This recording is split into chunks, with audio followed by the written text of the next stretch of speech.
We're here at the University of Georgia's Agricultural College. This is their unmanned fueling station.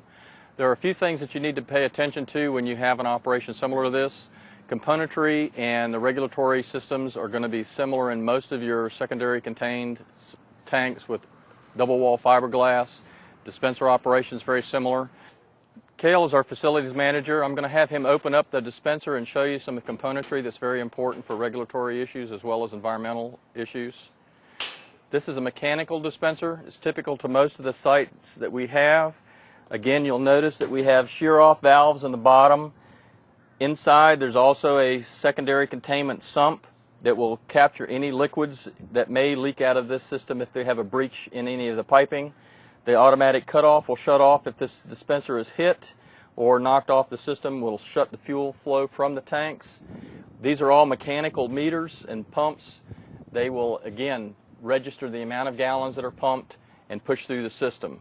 There are shutoffs on all of our nozzles and our dispensers. Like any regular retail location, the nozzle will shut off when the fuel flow is backed up after you fill up your tank. We have fuel filters on these systems that are outside the dispenser itself in order to keep water and particulates out of the gasoline. Breakaways on the nozzles in case somebody drives off with that also shuts off the flow of fuel. The only spill that would occur would be that was contained in the hose. These are all issues that are very important from a safety standpoint, but also from a regulatory standpoint. A lot of the things that Cale is responsible for is making sure the equipment's operating and functioning the way it's supposed to. All of our sumps, both internal to our tank systems as well as our dispensers, have sump sensors in them. Cale will come and look if there are any alarms going on in our automatic tank gauge. He will clear those alarms that can be cleared, and if they cannot be cleared, he'll call us or our contractor to come out and make sure that this is not actually in a leak. One more thing that's unique about an unmanned system is that we actually have a fuel management system. It's very similar to a credit card system. It can be set up as a closed loop or put on a credit card network. The particular system that we use is a fuel master system. It was designed for the Department of Defense for unmanned stations. In an unmanned situation, we would have a credit card similar to what we're using here. Agencies would be able to scan this credit card in and start the transaction. This asks for separate information like your vehicle, your odometer readings, and issues like that. What this machine then does is it turns on the dispenser.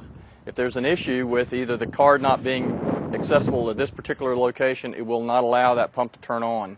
But it also will not operate if there is a leak or something that's going on with the system.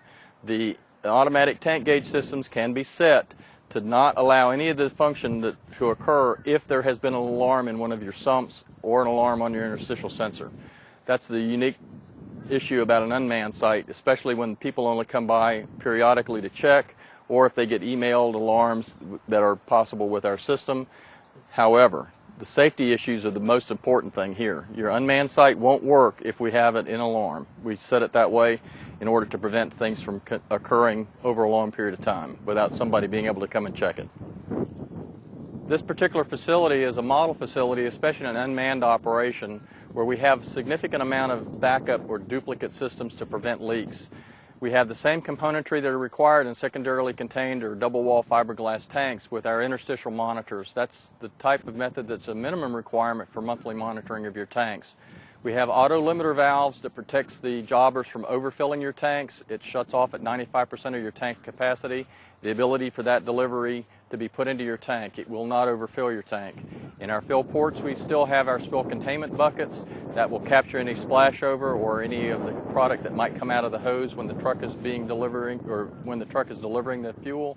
That will actually go back into your tank automatically with those types of valves that we have in place. We have several issues that we deal with the automatic shutoff and our venting systems. The automatic shutoff is a regulatory and a fire code requirement where you have appropriate numbers, appropriate instructions in place, and also a fire extinguisher in case that would be necessary for you to use. The auto shutoff valve will shut off all of the electricity to the site and make it impossible for you to dispense fuel. Again, that's a regulatory requirement as well as a fire code issue. Remember, it's by all of us working together that we can ensure that we're operating and maintaining our underground storage tank systems correctly.